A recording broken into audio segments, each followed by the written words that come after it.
everybody. Welcome back to Body Slam the Competition. Back to return with us this week, the infamous Money Mike Currents. Mike, welcome back to the show this week. The people definitely missed you last week. Well, you know what? Sometimes absence makes the heart grow fonder. Also gives us a break from you, too. But hey, that's another story. The, the other person, I'm going to call him Person from now on. He's just a person to me from now on. No, just kidding. Chuck is no longer going to be participating full-time in the show with us. He may be coming on from time to time as a guest and talking with us, or maybe even a caller every now and then. But until he decides otherwise, he's going to be on I guess, maybe a temporary or part-time kind of deal there at best. So taking his place is going to be Ray Filipino, who is actually out for tonight. He will return next week. You got me and Mike running the show just like old days. And we're going to start talking about this past week in wrestling. A lot of stuff happened, Mike. We got a DVD release from DDP coming out. They've released information on finally. Big Raw this week, I thought, as far as, well, it wasn't a huge Raw, but I mean, there's some nice things that happened with it. SmackDown was kind of interesting, building up to WrestleMania. And there's a few other odd end things in between. There's also the big elephant in the room that everybody's talking about out there. We're going to save to a little bit later, which you know what that is, Mike, of course. That's just, but we'll turn the page for now, and we'll start with the DDP thing. I want to get there real quick. I'm a DDP fan myself. I like the thing he does. You know, the DDP yoga is some pretty amazing stuff. I actually did it for a little bit, and it helps me out a lot with my back and everything. But his kind of a career kind of deal, DVD, Mike, is coming out. And 7 hours of DDP material if you buy the regular, 8.5 hours if you buy the Blu-ray. And it's a 15-chapter documentary, 12 documentary-style extras, and a pretty WCW-heavy compilation of 27 matches and moments. Now, there's also an Easter egg for fans to find. They wouldn't release what it was. You're going to look for it. I'm not sure what that might be. But what do you think about DDP, Mike? Are you a DDP fan yourself?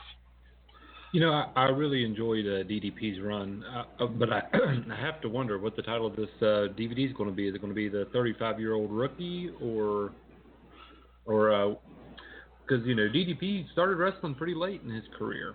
He was a successful manager in the AWA, but I do believe he was about 35 before he really spread out big into the wrestling realm.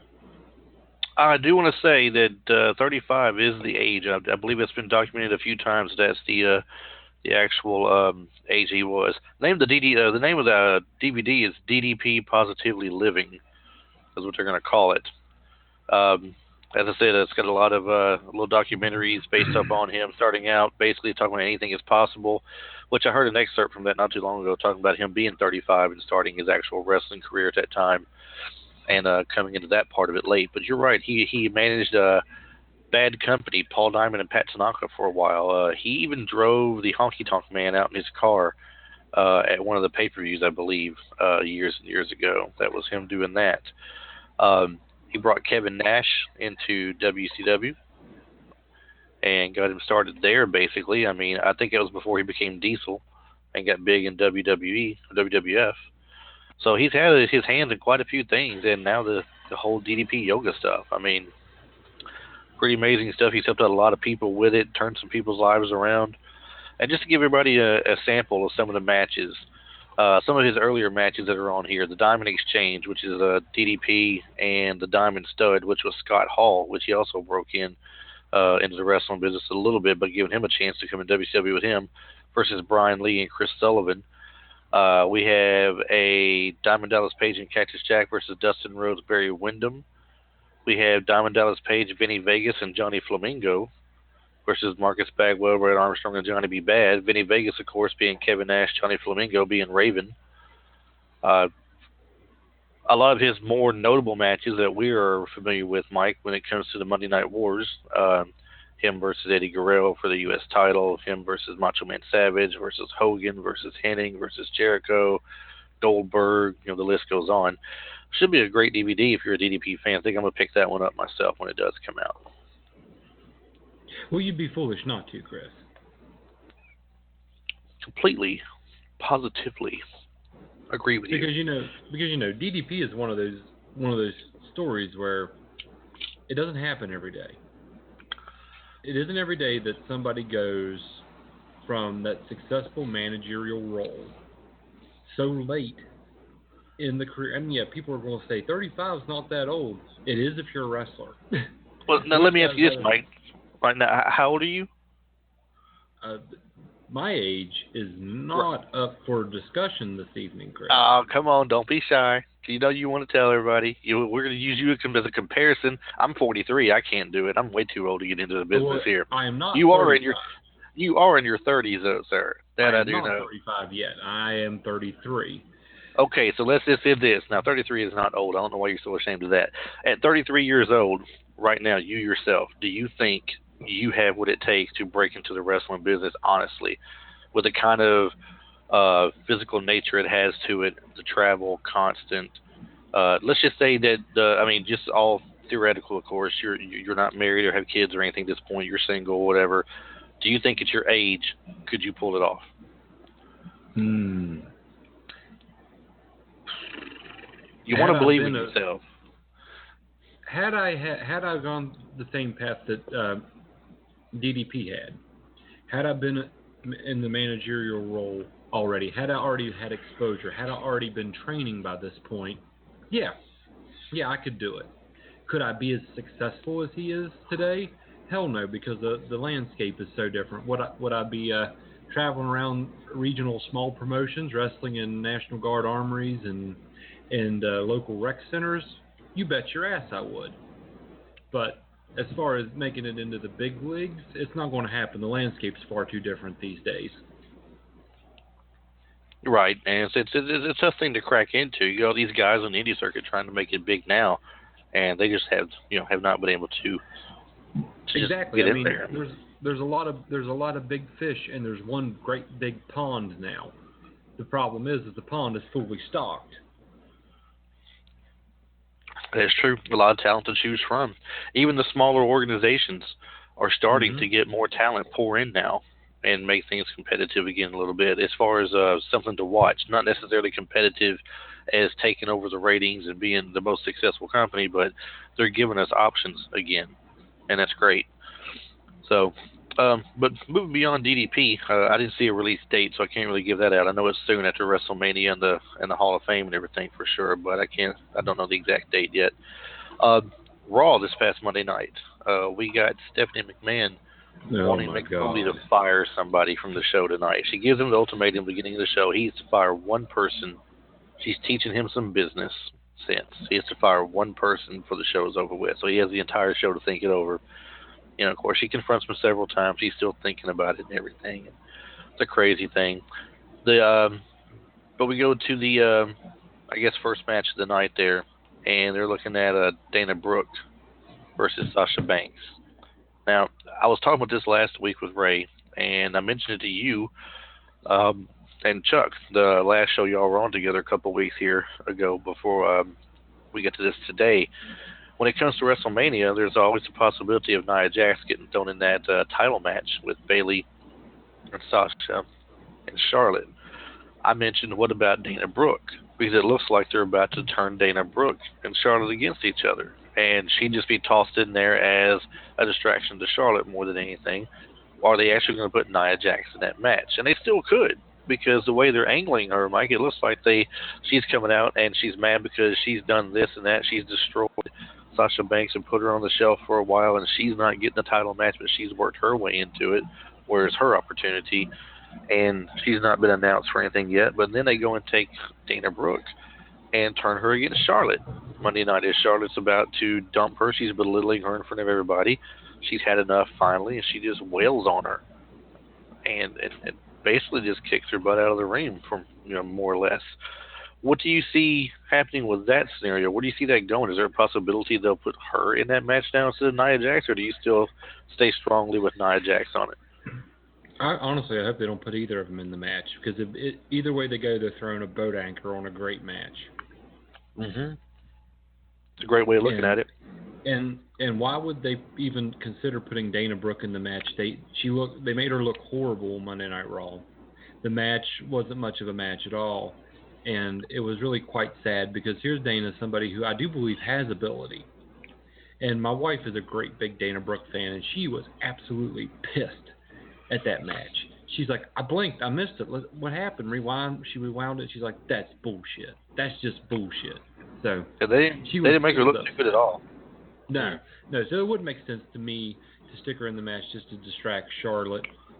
And Nia Jax is honestly, Nia can't wrestle.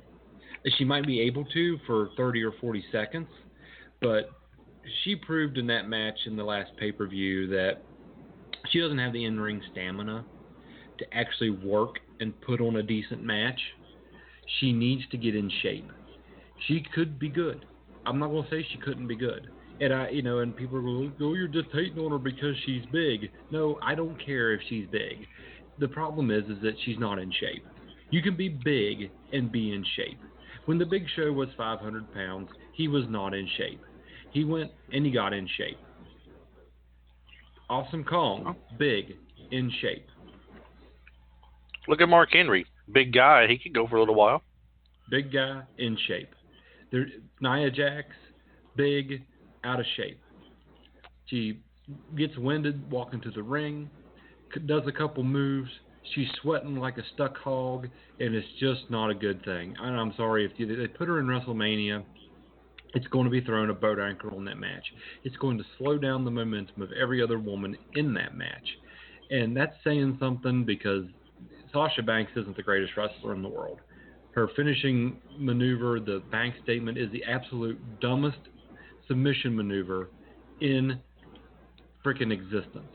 They make it look cooler than what it is, Mike. It is so easy. It should be so easy to counter that move by anyone who is more massive than her, and either in weight or height or both, which is just about every single woman on the roster, except for maybe Carmella. Well, when it comes to Charlotte, when she puts the move on Charlotte is arched up, and her waist from above is up in the air in the bank statement. I don't see how that looks like that's supposed to be painful for her. It looks like she's just doing a regular, arch up from laying on her stomach, pushing herself up the stretch. I mean, anybody with half a brain can look at it and see that all Charlotte has to do is shift her weight at her hips away from Sasha Banks, and she would be out, completely out. Yeah. And it's an absolute horrible move because there's nothing to keep your opponent from escaping. Right. And of all the divas that came up, the one has the one that looks like it hurts the most as far as their finishing move goes is Becky Lynch with that armbar. Yeah. That looks like the one that hurts the most because of the way that the arm would be bending at that point. Well, that and it's an actual legitimate jiu-jitsu move. I mean, that's a legitimate, that is a legitimate submission maneuver. You can break somebody's arm doing that to them. Right. What are you going to break doing the bank statement besides maybe wind from trying to pull someone who's bigger than you up off the mat, and you've done shit yourself trying to do it? Oh man, it's terrible, isn't it? Well, either way it goes, if they put either Nia Jax or Dana Brooke in, it's just going to be something either for or against Charlotte. The Dana Brooke will be to distract Charlotte against Charlotte. The Nia Jax will be in there to destroy Bayley and Sasha Banks, and then worry about herself getting into that title part, which will be a distraction for her against Charlotte and the other two. So to me, like you said, basically calling a big anchor in the match, it's just not worth having it on there. I would agree with you and leave it in a triple threat match and not going with anybody else at that point. But of course, the WWE is just really big into ruining shit, like they've pretty much done with Monday Night Raw, because there was a lot that happened this past Monday Night Raw, but it was extremely boring. It was a horrible show. I tell you what I didn't like about it. Oh, go ahead. All the talking. And the fact that at the end of the show, the main event really wasn't even the end of the show, and it went on. It seemed to drag on forever after the main event. Right. I didn't care for a lot of the backstage segments. I like Mick Foley, but I've hated how over the past couple of months they've made it look like he's been weak to Stephanie McMahon, letting her be a bully to him and run over him. And now the past few weeks he's finally started stepping up a little bit and talking back to her and being the old Mick Foley he was in a sense, but not quite the same. And in this episode, it's almost like he took a step backwards, and now he's all hurt, feeling like walking around debating who he has to cut, who can he cut. And she brings up, of course, Sami Zayn. That's just a bad subject they've talked about and ran the dirt for 2 months now. Let's see. Every week they try to make Sami Zayn look weak, but then they put him in a match and he shows out to fans. Even though he might not win, he's not really a weak link necessarily. And they keep pushing that at us and everything. And then you got the whole thing with last night with Roman Reigns and Jinder Mahal. Jinder Mahal wants a match to show Foley he's not the one to be fired. He is an asset to the company. He better not be the one getting fired. So he puts him in a match against Roman Reigns. Now, help me out here. And I know I'm jumping a couple of matches or a couple of segments here from Raw, but this is one of the biggest parts about Raw I want to talk about. They are sending mixed signals, Mike. They're sending mixed signals out there. There's talk of WrestleMania and afterwards Roman Reigns being heel, putting a big beat down on The Undertaker. They made a good segment toward that by Shawn Michaels coming out after he beat Jinder Mahal and telling him that, of course, during the match, The Undertaker's bell went off and distracted him and gave Mahal a chance to try and take him out. Didn't work out for him, but it distracted him. So Shawn Michaels comes out, talks to him, tells him he's already in your head. If you let him get in your head, he's going to eat you alive at WrestleMania, yada, yada, yada. And what does he do? Does he be a good sport about it? Not really. He turns around and he disrespects Shawn Michaels and tells him, well, with all due respect, The Undertaker retired you. You know, like, what are you talking about? What are you telling me about? And then he's like, and I'm going to retire him. And he walks out. And I thought, now, if you're going to lead him up to a heel turn, that was excellent right there. Because he just disrespected Shawn Michaels, who's there to try and give him words of wisdom. All right? But then he goes up the ramp, and what happens? He gets bulldozed by Strowman. He's supposed to be the big monster heel. So, which direction are you taking him? Heel after WrestleMania against Undertaker, or still the face of the company with Strowman after him? I think they're trying to decide on what they're actually going to do with Roman Reigns after WrestleMania. They're trying to decide whether or not they're going to keep him on Monday Night Raw or they're going to send him to SmackDown. And I think it depends on where he goes as to what they're going to do, if they're going to keep him a face or keep him a heel, or make him a heel. And I'm really not sure which direction would cause which turn. You know what I'm saying? I don't know if he stays a face. A face if he stays on Raw. But I think it's all going to depend on which show they send him to. And of course they had to bring out Shawn Michaels because, he just happens to be there. And Roman Reigns, of course, is still needing help being propped up and made popular and made relevant to the fans. So let's bring out, The Rock couldn't do it for him. So let's bring out Shawn Michaels. Let's see if Shawn Michaels can do it for him. I mean, come on, WWE, when are you going to learn? Just turn him heel so everybody will boo him, and then you can make your money off of him, and he can, do whatever it is that he's going to do, Superman punch or whatever the shit you're going to have him do, because to me, he's not getting any better. You're doing good by pretty much keeping him off the mic. The Undertaker farts better promos than Roman Reigns can cut. And The Undertaker is not a big, what would I want to say, master of the microphone. Right. And then, also, if you remember, it wasn't that long ago they brought Shawn Michaels out to help put over Seth Rollins, too. I don't think Seth Rollins needs a lot of help getting put over, but they bring him out there. And now Seth Rollins is the heel, right? He's a heel at the time. And Michaels is there to let him know, you're not another me. They're comparing you to me, but you're not necessarily another me. And they're giving Seth Rollins a chance to get some easy heat by disrespecting Shawn Michaels and stuff. And now they bring him out there to try and help make Roman Reigns look good and put him over to the fans a little bit more because, if The Rock says he's good and Shawn Michaels says he's good, and Stone Cold on his podcast says that, the kid's just having some bad luck. He's a great kid. He's a great wrestler. Yeah, he needs a little mic work. He's a little rough around the edges on that, but he's definitely the guy they're going to go with, and he can definitely do the job. He's been endorsed by Stone Cold, endorsed by The Rock, endorsed by Michaels. They're talking about the Undertaker passing the He's torch not to being him. endorsed though. You shouldn't have to have guys come out that haven't been relevant in 5 to 15 years to endorse you to make you good. If you are good, people will acknowledge that you're good. If you suck and are a giant piece of shit, then people are going to acknowledge that you suck and you're a giant piece of shit. Roman Reigns, you suck and you're a giant piece of shit. Let me throw this out there to you right here. Got Roman Reigns. You got AJ Styles. Roman Reigns comes in as a part of a group. He is, of course, the group is booed at first because of what they do. When they turn face and challenge the authority, they're cheered. Roman Reigns is cheered when he does his big old ooh-ah thing and they slam people through tables. When he goes by himself, he gets booed. He can't carry them by himself because there's no one there with him to get the fans to like and cheer with, unless he was tag teaming with Seth Rollins or tag teaming with Dean Ambrose still after the fact. AJ Styles comes in right away, carries everything right on his shoulders.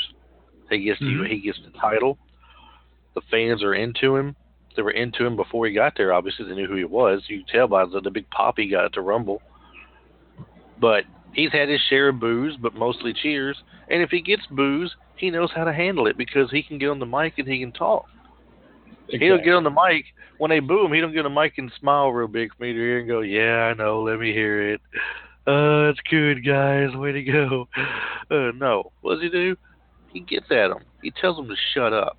He wears his hand like he's going to backhand somebody in the front row. He does the traditional heel things because that's what he is. He's the heel, and he's doing things right. He's athletic and everything, which is great for AJ Styles. Always been athletic. All right, Roman Reigns, fairly athletic. He's not high flying, but he's athletic. Both of them got a good, wrestling sense about him. It seems like Reigns can do more than just a Superman punch and a spear. When they have him do it, he's got the body slams, the suplexes, your other stuff like that, the clotheslines, the brawling ability or whatever. AJ Styles, same. But the biggest difference is the one key thing is that when he picks up the microphone, everybody starts groaning right away because they know that they don't want to hear what he has to say. And that's a shame for him. That's a shame for him. No one taught him any better when he come out. It's a shame that... I'd like to go back for a second, Chris. What? Because this is... Yes, you there between AJ Styles and Roman Reigns. But I want to go back and I want to point out something that maybe you and our listeners haven't really realized. In the early days of the Shield, the fans were not cheering for Roman Reigns and Seth Rollins and Dean Ambrose, nor were they booing Roman Reigns, Seth Rollins, or Dean Ambrose. They were cheering for the Shield. They were booing the Shield. They were not invested in the individuals, and they each had to overcome that. Now, Ambrose did it almost immediately because he has it. He has the mic skills. He can take being Brian Pillman 2.0 and make it his own and make people like it. Seth Rollins was able to do it. He had a little bit more trouble. He needed a little bit of help from Triple H. But went heel and devastating heel. Went heel, devastating heel. Got his cronies, the J&J security, and he made it work. Roman Reigns is still the same guy that was in the Shield. He's got the same music. He's got the same look. The difference is that he hasn't broke away from the Shield. He's still the Shield. He doesn't have anything that separated himself from that character yet. He's still portraying the same character more or less. Right, and it's not working. And part of the reason that it isn't working, and part of the reason that he hasn't broke away yet, is because he can't talk. He can't create his own character. He is stuck in the character that was created for him, that was defined by the two other gentlemen that were with him, that were able to talk, that were able to bring themselves out of it. So now he's stuck. So what do? You've got to put somebody with him, somebody that can talk and bring him out. He needs a manager, and not just any manager. He needs a strong manager. He needs a Paul Heyman. He needs a Bobby the Brain Heenan. He needs that type of person if they are really serious about creating Roman Reigns as a driving force for this company. They need to take the microphone and lock it away, far away from where he can get to it, and give him somebody to do the talking for him. Yeah, I don't know if that'll ever happen either, to be honest with you. But I mean, they seem to have gone away from managerial roles, except for Paul Heyman. I guess it's because Paul Heyman is who he is, and he's such a great person on the mic. I mean, they've kind of gotten away from other individual managers. I don't consider Lana a manager as much as I do a valet to Rusev. I know people bring her up sometimes when it comes to that. I don't consider her to be a manager, though. You need somebody who can be a manager. Like, look, they got Paul Ellering in NXT, where those Authors of Pain. They do. And because they needed it. They got it. I mean, why is it so hard to go ahead and turn around and put somebody with Roman Reigns? Now, let me throw this possibility out at you. And it's too soon for it to happen right now. Like me and Ray said last week, Authors of Pain won't move up right away right now. They just got the belts recently. They'll hold on to them for a little bit longer, probably. But let's say, just in case they don't, because at NXT TakeOver Orlando, they're in a triple threat match against DIY and a Revival for those belts. Let's say, for example, they lose those belts at the TakeOver. What's to keep them from bringing that tag team up with Paul Ellering and say throw Roman Reigns in with that group that Paul Ellering is managing at that point?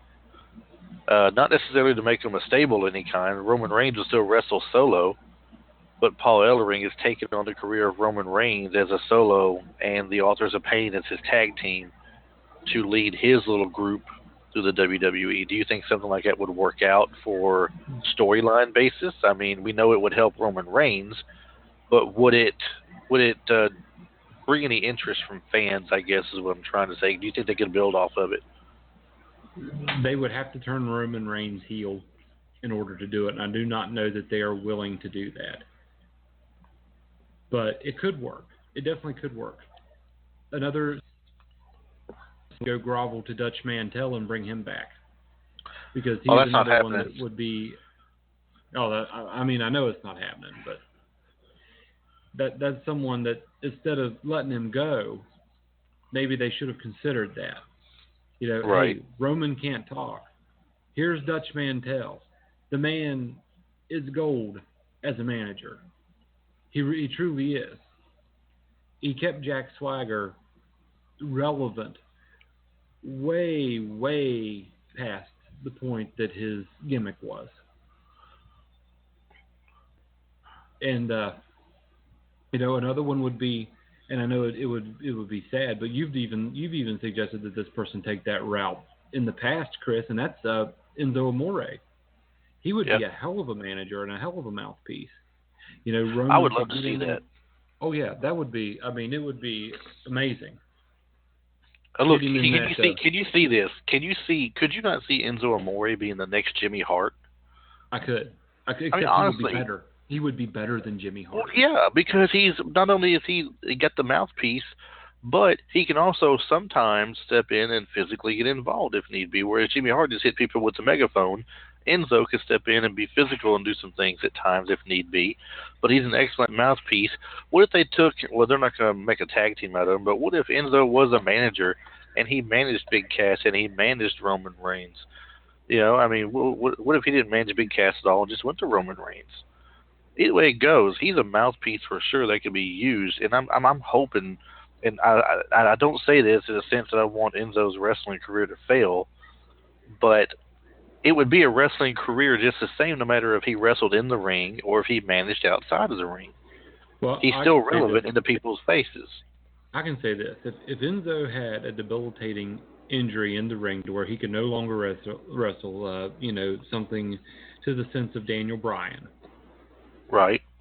he could go forever as a manager, just like Heenan. I mean, Heenan was a wrestler, Right. had a devastating neck injury, unable to wrestle anymore, and he just took to the managerial role, and he became probably the greatest of all time. I mean, Well, if you look at all think the of managers before, Mike. How many managers before were wrestlers first? Jimmy Hart was not. All right. right, But Bobby Heenan, Freddie mm-hmm, Blassie, mm-hmm, Albano, yep, he was a wrestler. All right. Mr. Fuji, Uh, Mr. Fuji was a wrestler. Yes. Uh, you've got let's go elsewhere as well. DDP. He managed and DDP, turned into a wrestler. You have got someone along the lines of, well, that went to opposite. Well, no, he's the same. Hurricane Helms. He yeah, manages in TNA now. That group he's got. Um, he's not a full fledged manager, but I mean he doesn't really wrestle full time either. That's what Enzo could be. Most of the time manager, part time wrestler if he had to. right, A lot of people went that route. Paul Jones Army. He's another one. He wrestled first. mm-hmm. You know, I don't know. It's something that could be done. I don't think old Percy Pringle ever wrestled, did he?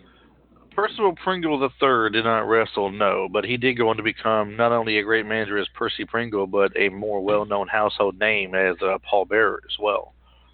So, definite thing there. But there's guys like that. You've got the guys like Jimmy Hart and like Paul Bearer that had the gift. They've got that gift. The gift of talk, the gift of being able to project something out there. Even like your downtown Bruno had that gift. When he was Harvey Wimpleman in the WWF, I just hated that guy. Did you ever see him as downtown why. Bruno though? Did you ever see his? Got to see him. Man, if you could have seen his work as downtown Bruno, the skinny little wimp from wherever he was from, they're talking like he's from the streets and everything. He would really get into their face and get in their minds, and it'd be like, when they start crying themselves, oh, listen to that Lawler cry over there. Hey, Lawler, it's like Mama says, it bees that way sometimes. It was like his catchphrase when he was there. And he would really just worry the crap out of them people, and they couldn't catch him. He'd run around the ring faster than Jimmy Hart would run, and he would talk more smack than Jimmy Hart would talk. Well, he weighed less. So he was able to run faster and talk faster. That's down. Absolutely. Hey, Mike, we got a caller there on the line. Can you drop and see who the caller is for a second? If you see who the caller is, I'll go ahead and make an announcement real quick while you're doing that, just to get something on the air here. But we're trying to drop the subject or anything here, but just while Mike's getting the caller in, WWE also announced their Warrior Award of the year. They've been doing the Hall of Fame bits, and now we got the Warrior Award being given out, and it's going to an Eric LeGrand of Rutgers football program. He had gotten injured on the field, paralyzed from the neck down in a game, but within 3 months' time, he was already overcoming it and starting to get feelings back in his arms and moving his hands, and he could talk again and stuff like that, which is great. It's always nice seeing stuff like that, just little feel-good kind of story deals and everything. He's a motivational speaker now for the Christopher Reeves Foundation for people with paralysis and spinal injuries. So it's not really the biggest thing announced every year, but I thought I'd throw it out there still just the same. And it also gave us a chance to fill some time in while it looks like Mr. Tim comes on with us here this week. It's been a couple of weeks, Tim, man. Tim, you disappeared on us for a few weeks. Oh, yeah, and, life happens. I know. It's all good. Yeah, Look, you chased Chuck off, man. That's what happened. That's why Chuck won't come on no more. You chased him off. Is that it? No, again, personal things. Yeah, I was kind of like, what the hell, Chuck? And he told me he wasn't going to be part of this anymore. Yeah, he's got a lot of stuff going on. He really does, and yeah. I totally understand that stuff and everything. And I told him, anytime he wants to call in like he always used to, if he wants to do some part-time stuff and do a show here and there with us, that's cool too. So that's cool. It's all good. So how'd you like Raw this week? Well, we're on Oh. Raw right now. We've already talked about Stephanie telling Mick Foley he has to fire somebody. We brought up the whole Dana Brooke, Sasha Banks, Charlotte scenario that happened Monday. Um, I just threw out there about the whole Warrior Award for Eric LeGrand being given out to him. We talked about Nia Jax and the possibility of going to WrestleMania as a part of that match as a four-way match, just like we mentioned the possibility of Dana Brooke. We talked about it a few weeks ago, and we just kind of revisited it to see how it looks different now, since Dana Brooke has kind of flipped on Charlotte. So we kind of gone over all that. The last thing we were talking about was Roman Reigns and how they kind of been sending mixed signals right now, because it looks like they've been talking about him at the WrestleMania possibly going heel, right? And it's been kicked around for a while. And one of the biggest heel things he could do is probably beat down The Undertaker, whether he wins the match or not, beat him down at the end of the match and put the hurt on him and basically retire him. And in Monday night, when Shawn Michaels had come out to confront him and tell him that, he's in your head, you're distracted, if you don't have a good mindset going in, he's going to eat you alive and all. And so Reigns does the big heel move, and he tells him, with all due respect, the Undertaker retired you. So it's like, why am I listening to what you got to say? And he's like, and I'm going to retire him. So when he says that, he walks out of the ring up the ramp just to have Braun Strowman come out and kick his butt again. So which is it? Is he throwing heel moves out in the ring at Shawn Michaels and Undertaker, or is he still the baby face with Strowman after it? I think this is the thing is I think that he's I think they're trying to push you more as, like, in all honesty, like a Rock Stone Cold kind of guy, where they want him a face, but a face with an attitude. You know what I mean? Like that whole I'm a badass and I don't give a shit what you think attitude. You see what I'm saying? And I just don't think he can pull that off, though. Heel. No, I know he can't. It's impossible. He needs to. That guy. He needs to. In all honesty, they need to put him back down further on the card, make him a heel, and let him just do his thing down there. Because he's just. Look, I've said this a million times. I think he's a main event player in the future. I could see it. I see it in him where that guy in the future could be a main event player, just not now. They're pushing too hard, too fast, and he's not ready for it. I mean, we've all seen that before, where a guy will, where he sits to the top and they just crumble. That's what's happening right now. He's not ready. It is crazy. I think he will beat the Undertaker, though. I'm calling it now. He's going to beat the Undertaker at WrestleMania. Uh-oh. And it will He's calling be the biggest Mike. heel move, and it'll be the biggest heel push he'll get. Because him beating the Undertaker, are you kidding me? People will hate him forever. Well, they hated Brock Lesnar hate pretty forever. bad for breaking the streak. Yeah, They exactly. already hate him forever. But I'm talking this is a different thing. I mean, the thing is, people still like Brock Lesnar. They hate him for that, but you still root for Brock Lesnar. I want Brock Lesnar to literally rip Goldberg's head off, throw it across the aisle, and make his son go get it. Oh, I really do, and I don't even like Brock Lesnar. That's harsh. Well, I'm being real with you. I honestly think that's going to be the worst main event I've ever seen. I think it's going to be god-awful. Well, it's already been I the worst really one once already. Yeah, I can almost Yeah, say but it's it going to be the can't. worst one again. It Because he's can't still be. both older. Go ahead.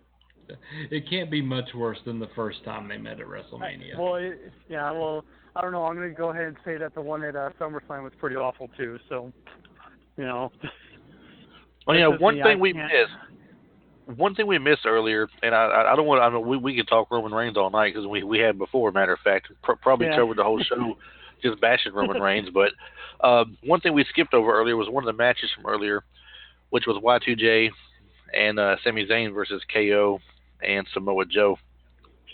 Now, it was pretty obvious after the match got underway. There was never really any intention to have a match, I don't think. They looked for the opportune moment, and they jumped on it, and they went for the beatdown. Is pretty much what happened. Yeah.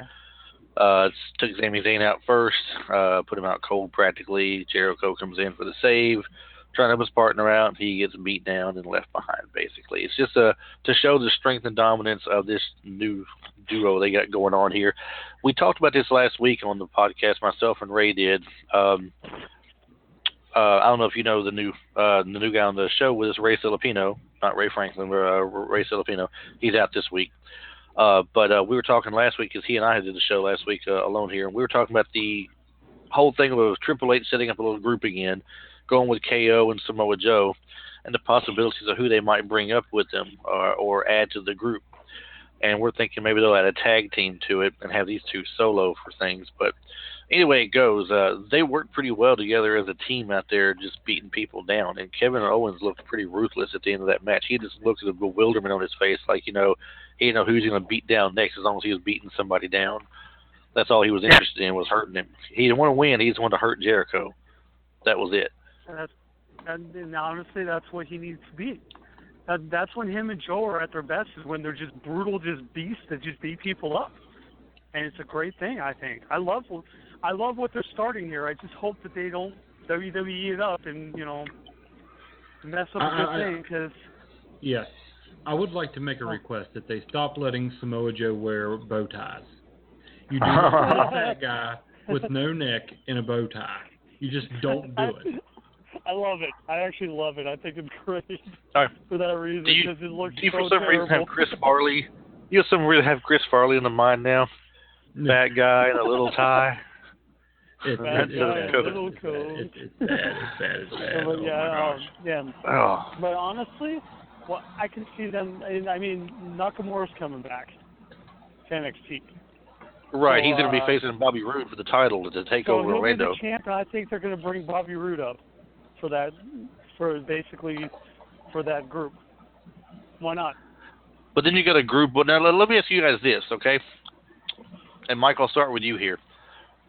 Triple H putting a group together. We'll say you got Samoa Joe, Kevin Owens. Do you bring up more singles talent from NXT, or take somebody from the existing roster that's a singles talent, or do you put a tag team with the group? See, last week we were thinking a tag team to the group would be great.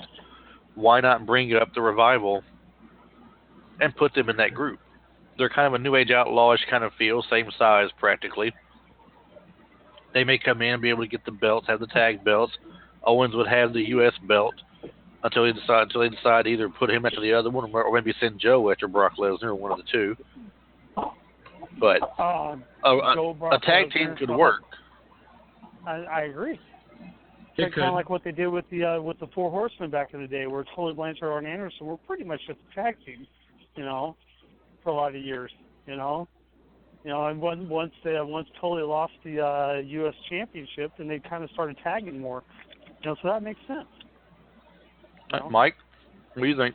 Yeah, I could. Honestly, I'm afraid that as of right now, their tag team division isn't really deep enough to pull someone out of the division to work something on the side. Because that's what this would be side work from, it would be pulling somebody who, it would detract from the tag division. Well, it would kind of depend on how they do it, because if they're forming a stable like they want to just be dominant at that point, that's if they decide to do this. I'm not saying they are, but if they do, they would want a tag team in their little group there to bring the tag belts to the Authority, at that point. So I mean, it wouldn't be that you couldn't really say the tag division is weak. They'd be a part of the tag division, but I don't know. It could lead to all different kinds of things. Is that really the angle that they're working for here with this, though? We don't know. It's all speculation. In this day and age, go ahead. Go ahead. No, you go ahead.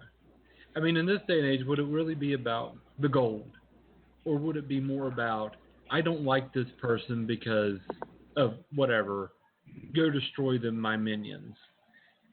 I just don't know that and if they did, it would have to be the club, because they're the only tag team that makes sense. Well, I'll tell you why they won't do the club. Okay, they won't do the club because Finn Balor's coming back. There's also a possibility. Put them all together. Exactly. There's also a possibility of seeing Roman Reigns going to SmackDown for AJ Styles coming to Raw. Now, if AJ Styles comes back to Raw once again, if that happens once again, you got the club, whether it be the Finn Balor club or it be AJ Styles doing the club. Now, if they have that and they bring up someone like the Revival, or maybe even Authors of Pain, like I mentioned earlier, if they do either one of those, then you've got someone like the club who could eventually kind of change face here and take on the Authority, kind of like the Shield did back in the day. When Shield took on Evolution. They could go that route with it because they're notorious for recycling storylines. Oh yeah, They always they've been do. doing that forever. Right. So I mean, that would just lead up to that naturally.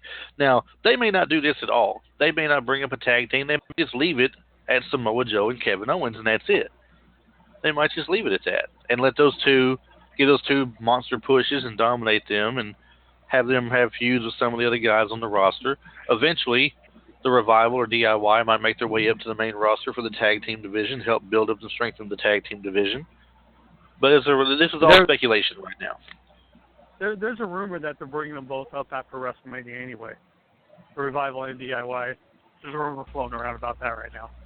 If they do that, though, all they have left at NXT for tag teams really is the Authors of Pain and the Ely Brothers. Unless you're going to consider Sanity as being a tag team. You got two guys from Sanity.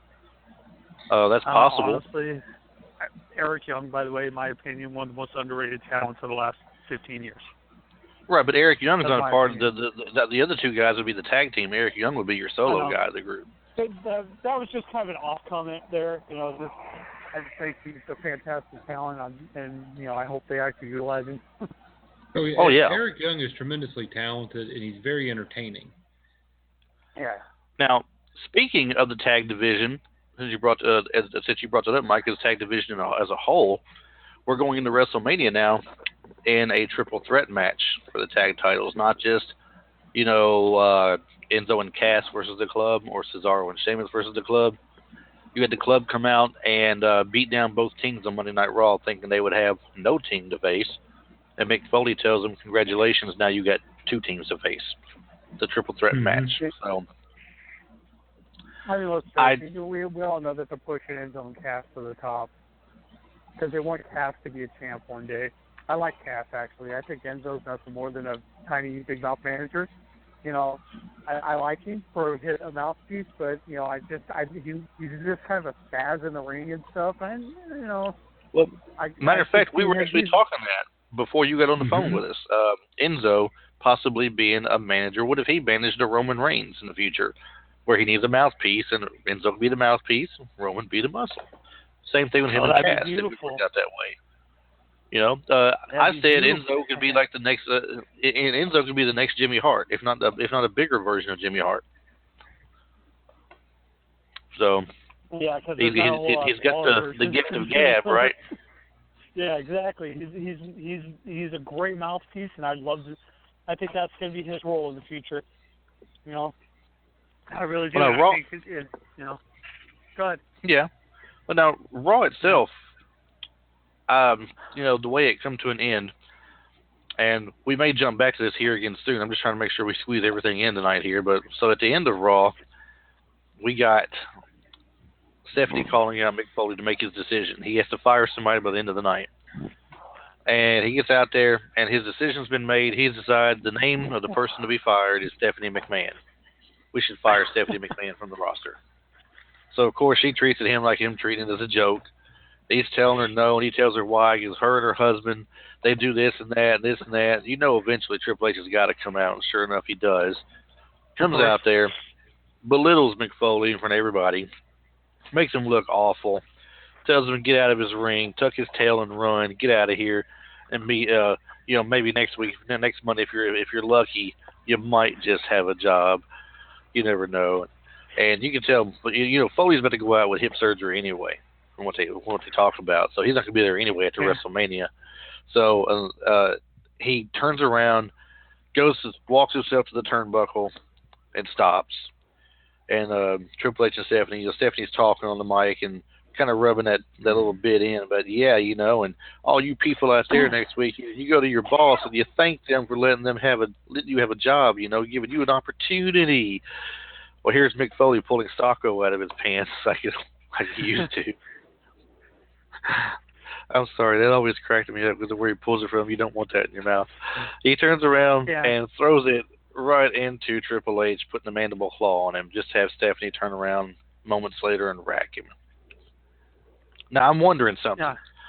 I'm wondering, are we still going to see Seth Rollins at WrestleMania facing Triple H, or did they do what they did Monday night to just go ahead and further show the fact of why they won't have it because he further injured his leg just a week before WrestleMania?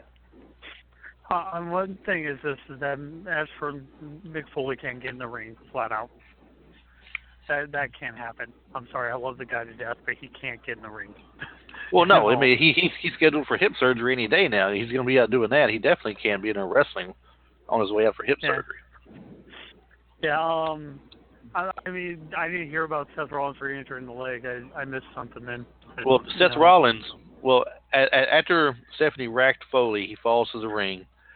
Triple H is taking off his jacket, taking off his shirt, rolling up his sleeves. He's about to tear into Mick Foley. And Seth Rollins' music hits and comes to the ring. Yeah. And that's when he comes down there. Triple H is inviting him into the ring. Seth he comes hobbling down on a crutch. He throws the crutch down and runs into the ring like he didn't need it. And he starts, beating on Triple H. Well, Triple H gets thrown out of the ring right next to the crutch, picks it up, comes in, hits him in his leg a couple of times with the crutch. Then he puts the figure 4 on him. Yeah. So he's further injured the leg, supposedly. So I'm wondering, guys, if they're just doing that to further show why they won't have the WrestleMania match because he injured the leg a little bit more, and he'll be out several more weeks.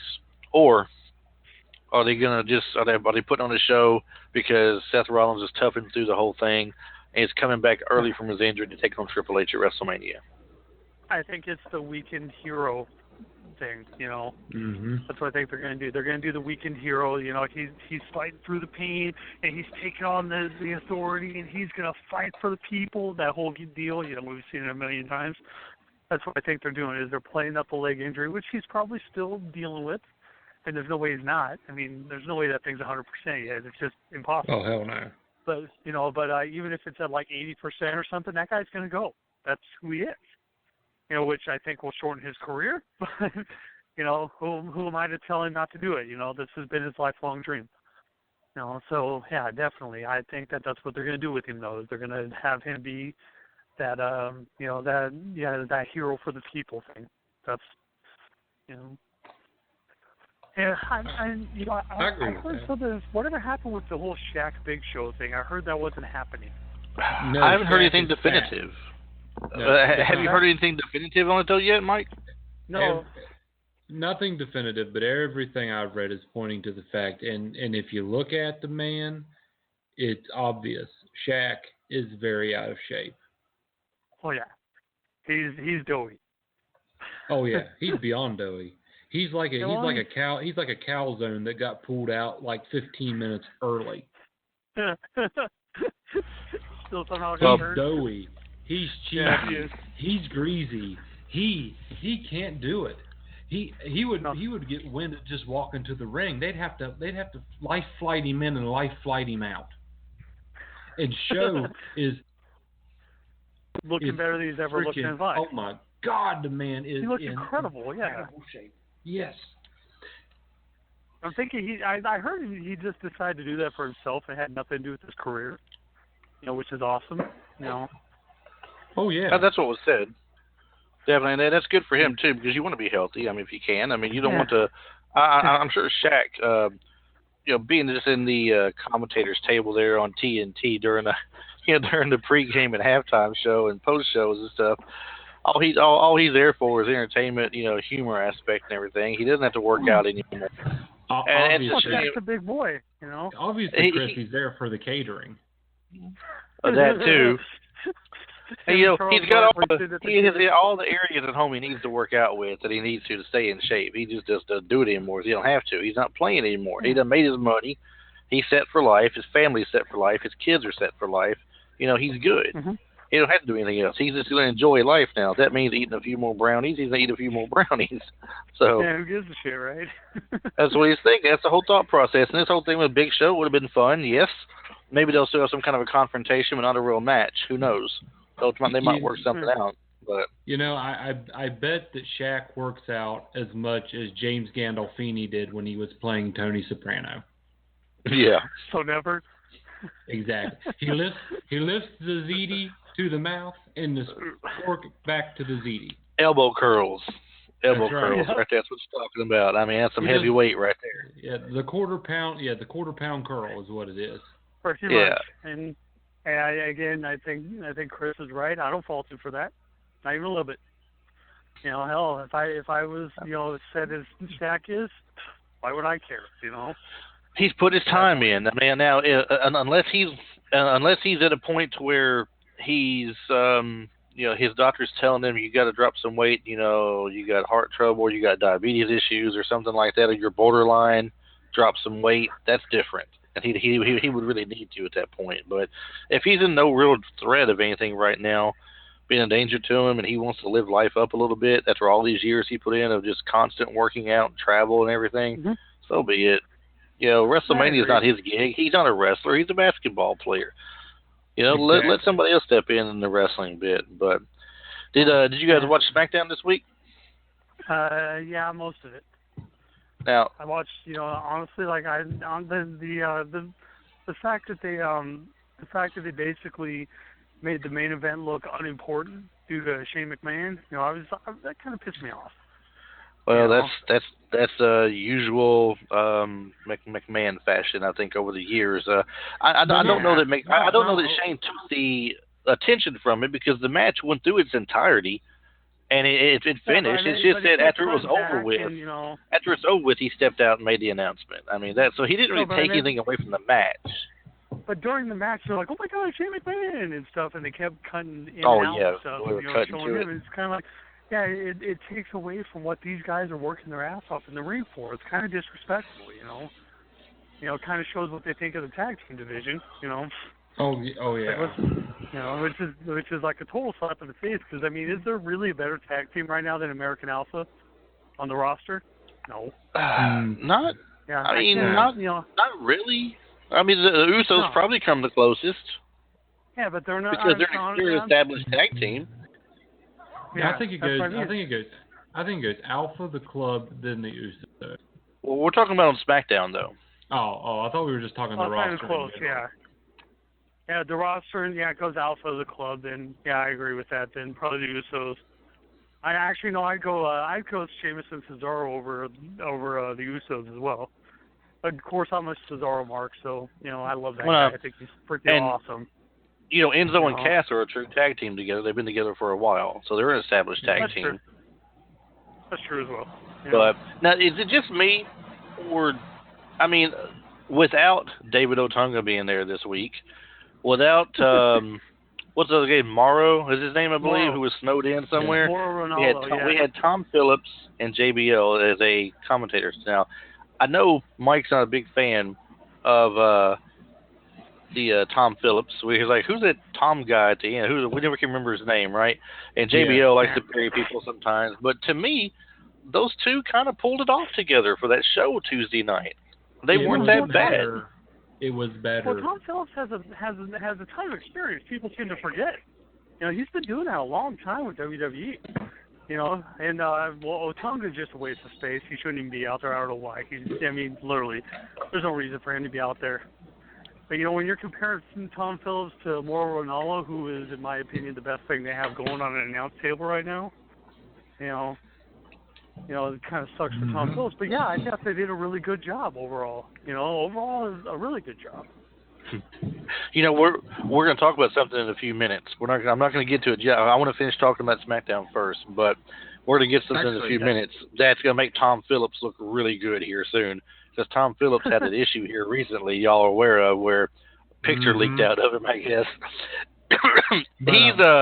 He's pretty thankful right now. Before we get too deep into SmackDown, I'd like to ask you to go to YouTube and look at a couple videos.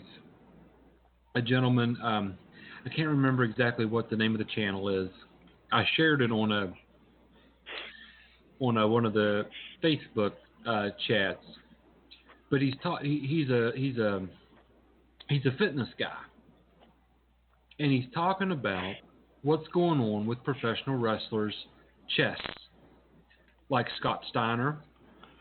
Okay, I've seen some of Scott Steiner. Kofi Kingston. Yeah, Chris Jericho. They've all got this deformity. Because they get caved in the middle. Yes. Yeah. And I'd like for you, when you get the chance, to go on YouTube and search it. There's a couple different videos this guy's put out, because I'd like to discuss it next week and see and get your thoughts and see if we can get some people to call in who might be a little bit more knowledgeable and see what their thoughts are on what's up with these chests. Because like he said, we're not seeing this in bodybuilding. We're not seeing this in strongman competition. We're only really seeing this in professional wrestling. What's going on? Could it just be the deformities of these people, though? Their genetics? I mean, it would be. There's only a few of them. It would be almost a 1 in a billion that they would all be in the same industry. That's true. And for Stephanie McMahon to exhibit the actual somebody who's not really a wrestler, and he showed it. I mean, he showed on the last time that she was really on Raw where she got arrested and they had her cuffed behind her back. It was extremely evident that she has that deformity going on between her cleavage. And Mike. Yeah. Is it the Nick's Strength and Power? Is that what it is? The channel? Nick's Strength and Power. Yeah, I see that on here, and I see the picture of Scott Steiner like he's doing one of his traditional flexes that he would do, where he pulls his arms inward, where it shows off his chest. I mean, it's showing off his pecs, but in the middle of his pecs, it looks like it's caved in, like a crater there or something. Right, and he now has. Go ahead, Kim. Well, it's funny because when he was younger, he didn't have that. You're right. He didn't look that way when he was younger, but once he got all huge, then it was very evident. You know, when the young WWF Scott Steiner back in those days didn't have that. Mm-hmm. But that's what he's saying. He's saying none of these people did. Chris Jericho didn't. Kofi Kingston didn't. Chris Masters didn't. He's another one that has that deformity. Oh, yeah. And it's got it right here, Mike. I see right here, Stephanie McMahon. There's another video from the guy. Stephanie McMahon, Scott Steiner have same chest mystery disease. And up here in this one video, Scott Steiner only, it shows his original, when he originally went to the blonde look, okay, when he first got there, everything looks normal. When he comes back a while later, he's got what they call tears are showing between his pecs, like they're tearing apart. And then now there's a large gap between them. Yeah. It's so big that he's actually got a big cross tattoo now on his chest. Yeah. So he's trying to cover it up. Right. But I want our listeners next week to call in and discuss this with us. Go to the Nick Strength and Power YouTube channel, watch it, look at what he's presenting to you, and then let's just have a little bit of fun trying to theorize what's really going on and what's happening. Because he states he knows it's not steroids.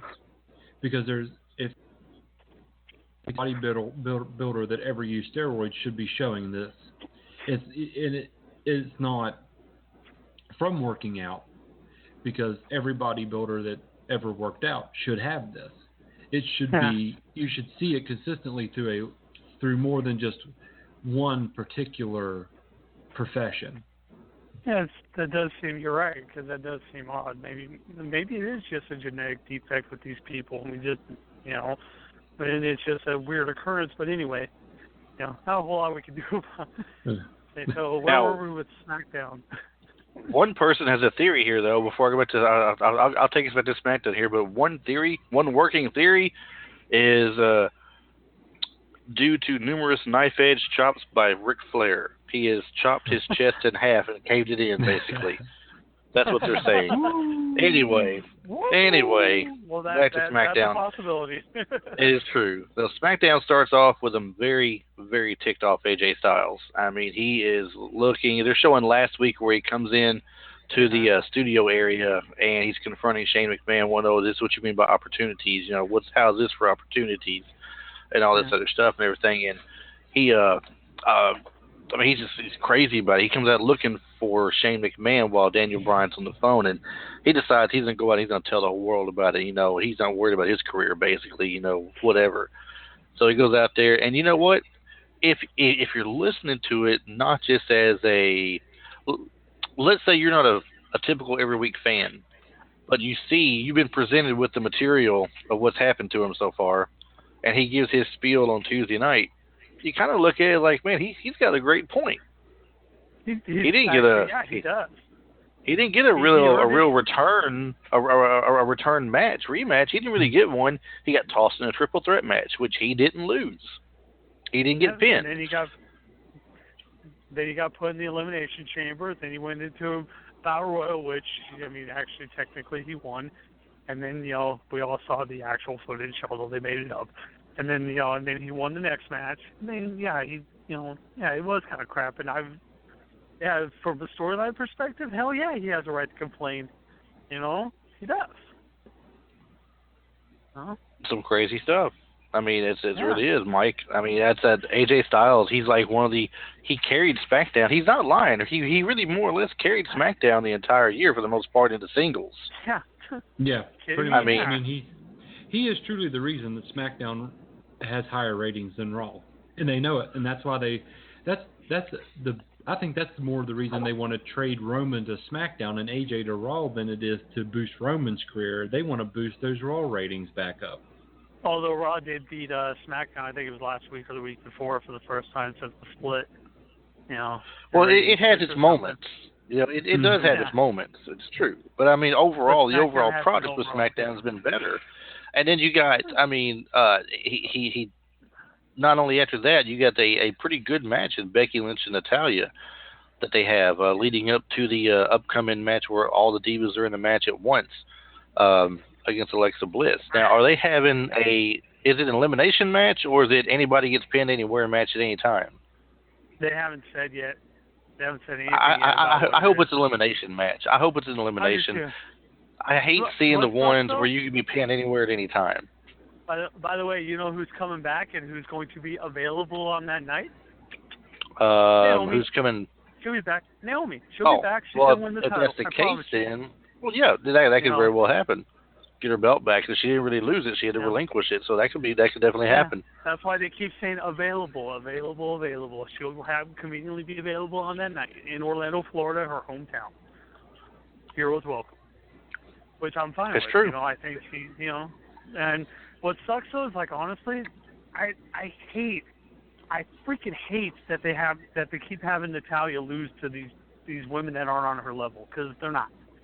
Natalya is one of the better female wrestlers, period. And they keep basically she's losing to Becky Lynch every freaking week. It's like, Jesus Christ, man, throw her a bone every once in a while.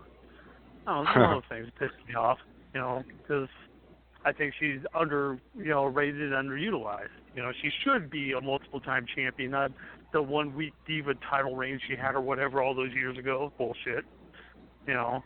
That's just my opinion.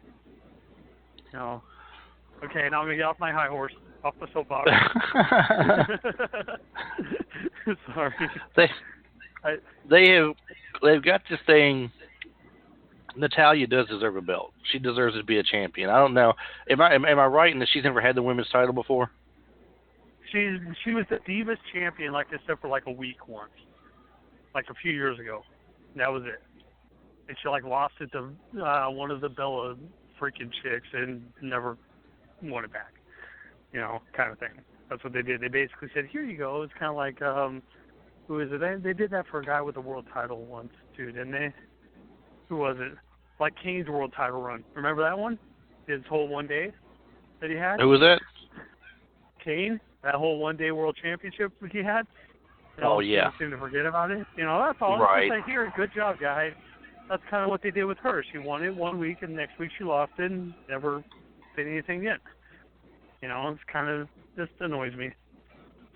Well, now, I got something to kind of bring up a little bit. Now, Ray was going to bring this up himself. He was going to be on this week and bring this up. This is going to be his, his story, his baby and everything. He sent the info to me the other day, and I told him I wasn't sure about this. To me, it seems like it's not legit because there's some still pictures. This is not Paige we're talking about either, by the way. This is a total different diva on the roster right now for SmackDown. Yeah. I saw that. You've seen it too. Okay, so we're talking Alexa Bliss here, right? Mm-hmm. Did it look real to you, or did it look fake to you? Because to me, in one of the stills I seen, she had on blue eyeliner, and the other one she didn't. Did they stop? Did they stop in the middle of it and say, "Oh, I need to fix my eyes"? I mean, No, I think it's because they're drawing heat. There's also supposed to be one of what's her name, Sasha Banks floating around too. exactly. That's what I was saying the other day. And I don't think I don't think it's legit. I don't think it's real. I think this is one of those where it just there's probably a lot of guys out there that want it to be real, and that's why they put it out there. But they're going to find some suckers to give them money for it probably, and put this out there. But it's not legit. I don't believe. I think it's just like a look-alike kind of deal, or they're just faked pictures. I do believe that they're faked pictures. Exactly. That's what I was thinking. I mean, people seem to forget that Alexa Bliss used to do like a bodybuilding modeling stuff. So I'm pretty sure there's new photos of her from years ago. You know, from before she became in the WWE. Think about it. Yeah, but these weren't these weren't photos. This was stills from a video or something. Yeah, I'm aware, but you know, and the point is, my point is, they'd be easy to, you know, make it appear to be something it wasn't because those. Right, you are exactly.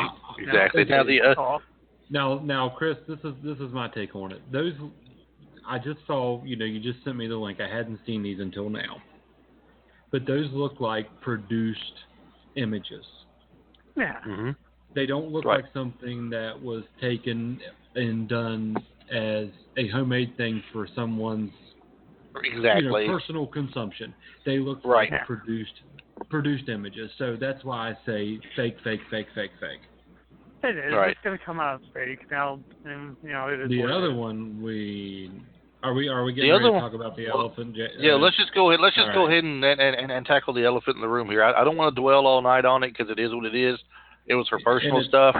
She was hacked with it, and plus she's owned up to it. She owned up to it. She said she was hacked, had her personal stuff taken from her. It's not cool and stuff like it happens to people, but that's what she says. I doubt it. She said she said she put it in the cloud, and that, which was stupid. That's what she said, and that, you know, it happens all the time. She's famous enough. But regardless, it's real, and you know what are we gonna do about it, right? Mike, let me ask you this, Mike. All right. Did they get leaked by somebody else, or no? Is she helping herself? Is she helping herself out of the company? Exactly. I think Xavier Woods is gonna get fucked by this because he already has. Yeah, he already has. Yeah, that's why they're not in. That's why I guarantee you WWE knew this shit was coming out.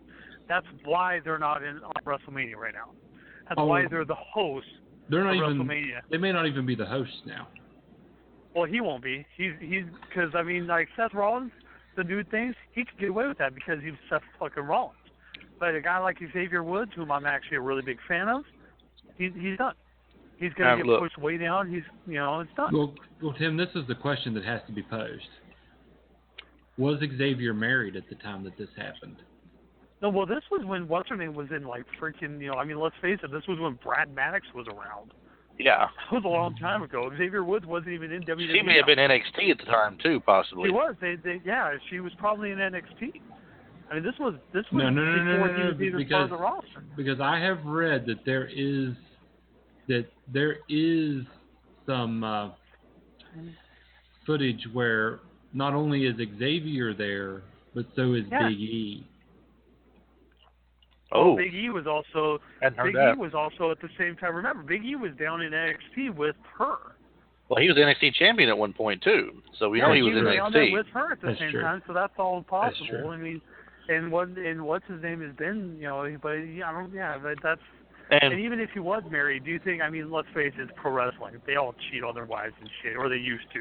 But no, it's not that. It's that the fact is, if he is and this comes out, then it's going to be worse for him as far as the repercussions go because of the.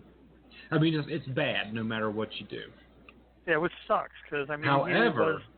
However, should the WWE try to discriminate against him for it if it's not against, it's not his fault, then there's a double-edged sword there. Because then he will be punished. For what? There's 0% chance for basically because For it's supposed they're going to treat it like a family product. This is a family product. I mean, let's face it, they do kind of push the new day toward kids. But he wasn't the one that was hacked, supposedly. He's but not he was the still one that part has of the video. But so what? I know, but you know as well as I do that they're gonna punish him in some way. If they do, he better sue the absolute shit out of them. He won't because he'll keep his job, but he'll end up in NXT or something for a while and then make his comeback. Or they may bump him down to 205 Live. He fits he fits the size. Which would be fucking awesome because he's. Yeah, it would, wouldn't it? Right Okay. He's great. I love him. I think he's fantastic. So I think I would love to see that, but again, that's also pushing down where To go back to Chris's original question, no, Chris, I believe that she's the one that leaked these because she's an entitled little bitch. We've known it for a long time. With the way that she acts outside of the ring, and the way that she handled her personal affairs when she was still actively on television with the WWE. This is her way of staying relevant. And the thing is that another thing is that people. I mean, she's basically the Missy Hyatt of her era. Anyway, so it's not like it's some surprise that she was getting sex. That she was banging a couple dudes. I mean, she's been well known to be to travel the circuit, if you will. So I mean, it's not some big surprise that it was her. Now, if it was like if an old Trish Stratus video popped up, you'd be like, oh fuck, or something. But her cares. But see, back in that day, people were the cloud wasn't a thing, which was good. And it's like I've been telling people, this just goes to show that you do not make pornos with people, ever. Yeah. Why are people so damn stupid? But of course, like I said, I think this is just her way of staying out there, staying relevant, and making more money. Well, there's also another rumor about Alexa Bliss out there as well. Not just the video we're talking about. This is more wrestling related of a rumor, but there's a thing floating around there, and the web page it reported is not exactly one of the most notable pages for putting good, truthful product out there. So take it for what it's worth, right? But they say that Alexa Bliss has had hardly any charisma with any women on the show except for Becky Lynch. And that's not making good for her to continue to keep the SmackDown Women's Championship because she can't put on good matches, they say, with your Mickie James or Naomi's or anybody else of the other roster. Well, the thing is that how many matches does she have with any of them? Well, that was my thought process too. Yeah. She's worked so many matches with Becky Lynch. I mean, let's face it, Becky Lynch is in the main event of every damn thing. So it's not, she's had how many title shots and shit already? It's not, so yeah, the more you work with somebody, the better you're going to be together. That's the way it works. And exactly. Give her some more matches. And she's still very raw. She's still very raw in the ring, too. People seem to forget that. But when it comes to charisma and the ability to get a crowd worked up and stuff, they don't have anybody as good as her. There's not even a lot of guys as good as her. Are you kidding me? She brings that heel heat. Yeah, I mean, seriously, I love her. I think she's great, but I want to smack the shit out of her every time she talks. Because I honestly believe like she's one of those bitchy chicks. Well, that's the good thing about it. That's the great thing about it. Exactly. She sells it really well. I love her. Yeah, Go ahead. So she has a match against Mickie James this week, and this is one of the things they're talking about. They said she didn't look good in the match against her. That they didn't seem to have a very good connection with each other in the ring. I didn't think the match looked all that bad. I thought they did a pretty good job together in that match. I mean, Mickie James gets the win. At the end of it was kind of sloppy. Yes, the end of it was kind of sloppy. But the rest of the match was not that bad. So let them get more and more matches together, get a better feel for the ending, or it gets a more smoother transition forward, and then you're back on top with it again. Yeah, like I said, she's still. I mean, she hasn't been wrestling very long. It's been a couple of years for her, if that. Probably not even 2 years. What do you expect from her? all these women that she's been in the ring with have been literally around forever, like all of them. You know, even Naomi. Naomi's been training since the days before freaking she did the stupid crap with Brodus Clay. She was in FCW or whatever. You know, so they've been around forever. I'm a little bit confused about one other thing here with SmackDown, the way it's going here. Luke Harper has all but disappeared the last few weeks. We've got, what's his name? Dolph Ziggler may as well have disappeared. He's there, but he's not there. He shows up for a match against Mojo Rawley, then walks out and gives him a count-out victory. So it's like he's there, but he's not there. So, I mean, and then Mojo Rawley, they're talking about maybe giving a little bit of a singles push while Zack Ryder's gone, put him in the Andre the Giant Battle Royal tournament, give him some few singles matches.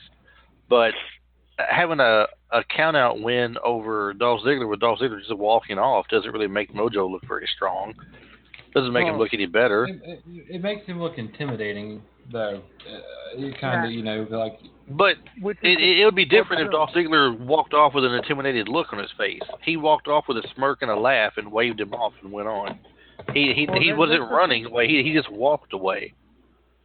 I mean, you did hear what they were saying, the comments they were making, right? That he has no respect and he hates the new breed and all that other crap. So they're building that thing between him and like the newer guys on the roster.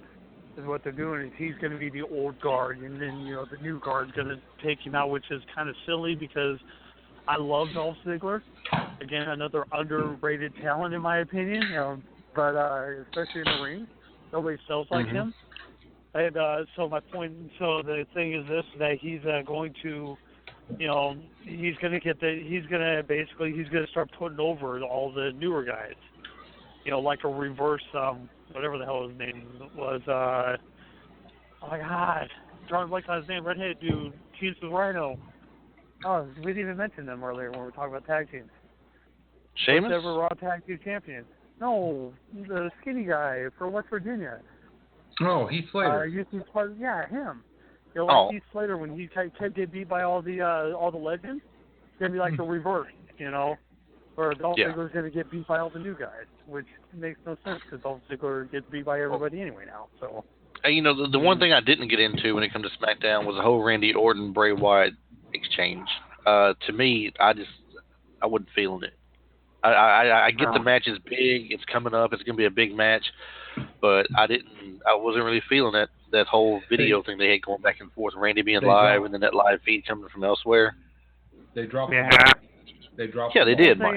They did, Mike. It wasn't great. Oh, definitely.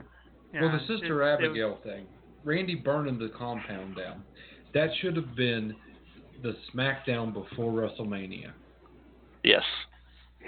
Yeah, they blew the load on that one. Yeah, I agree. Yeah, that's what it should have been. I thought, my God, why didn't they just drag this out?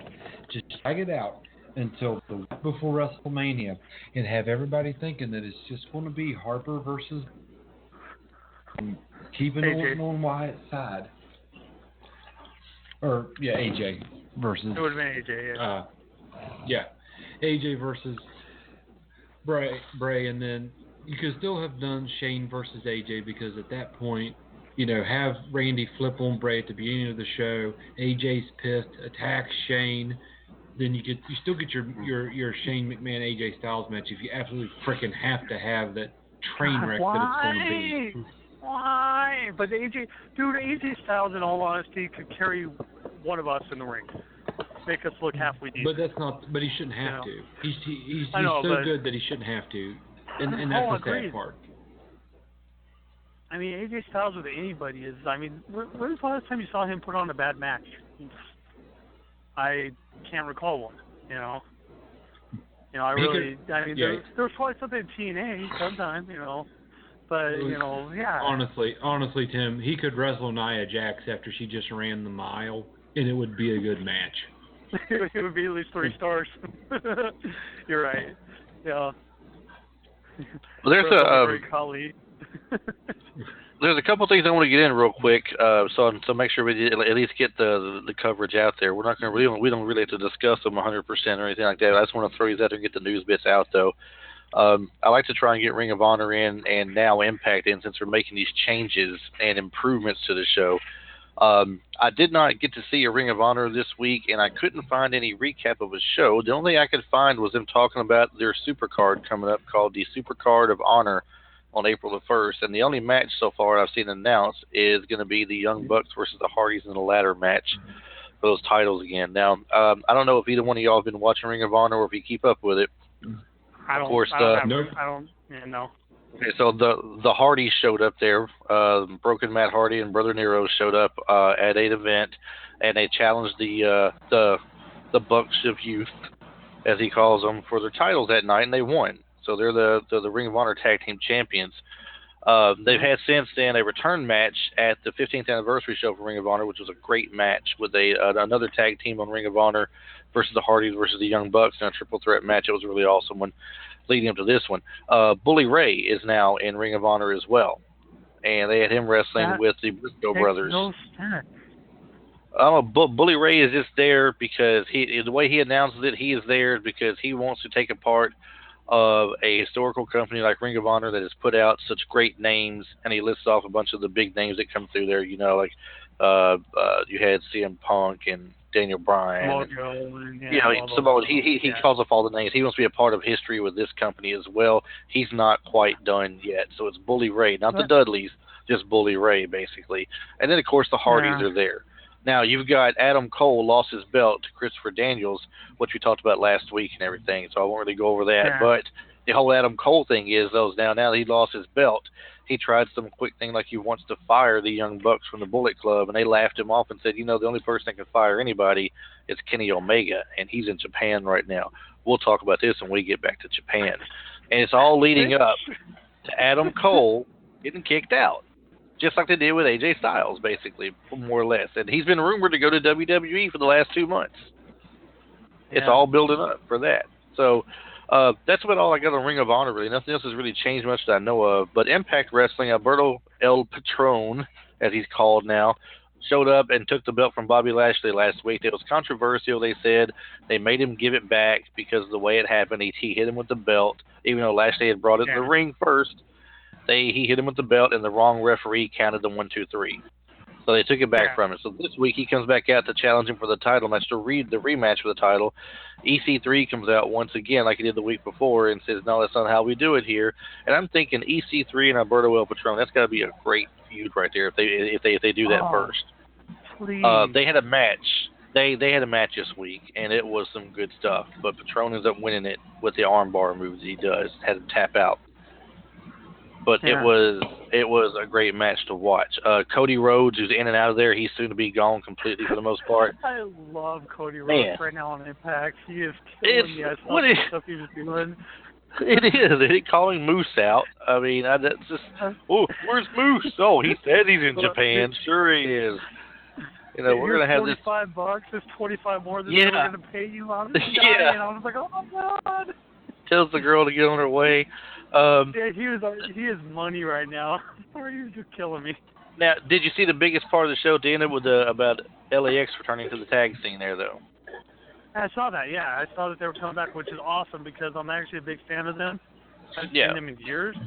Mike, do you know who LAX is? I remember LAX, but to tell you who is in there, was it Homicide and Hernandez?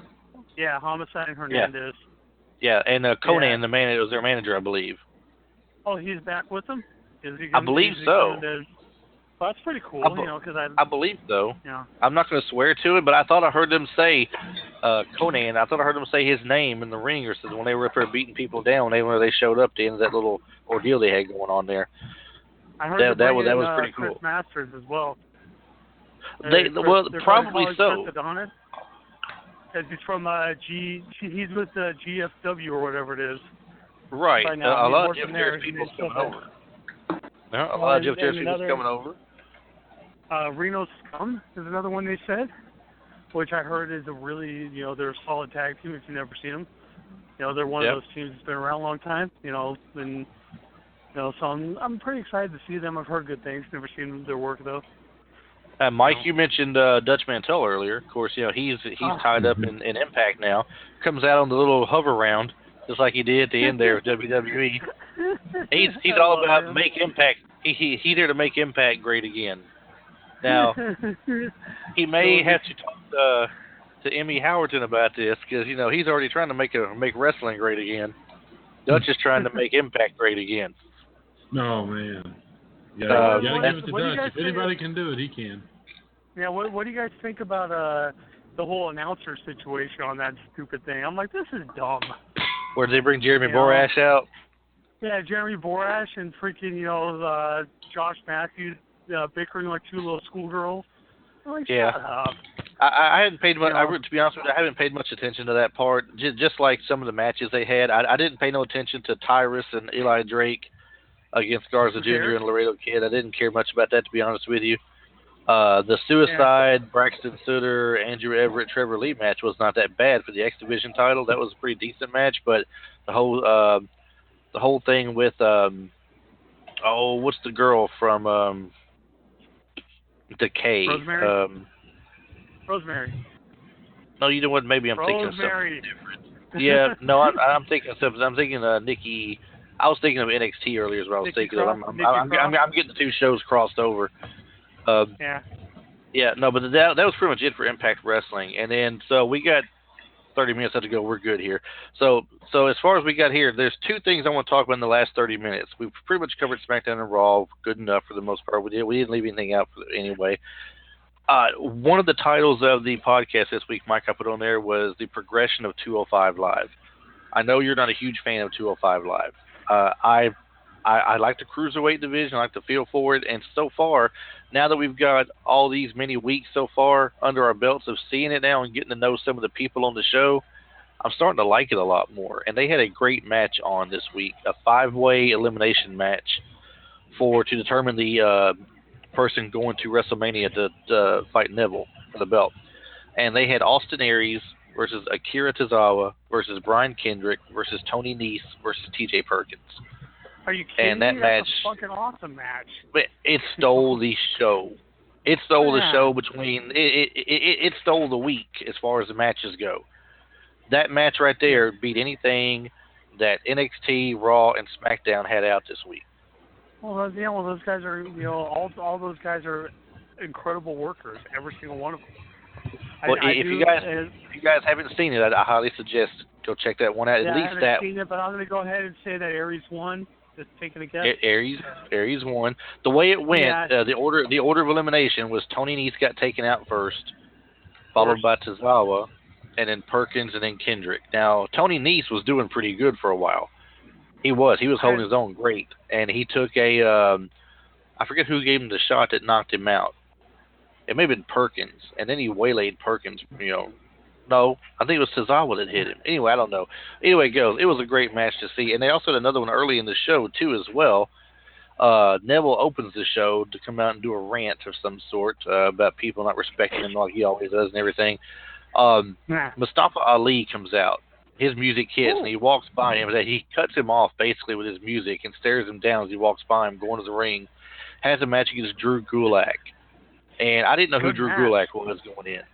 But those two put on a great match. Mustafa is very high-flying, looks pretty good in the ring of what he does. And Gulak is, for his weight class, man, he is strong. Go back to the Cruiserweight Classic. You'll see Gulak twice.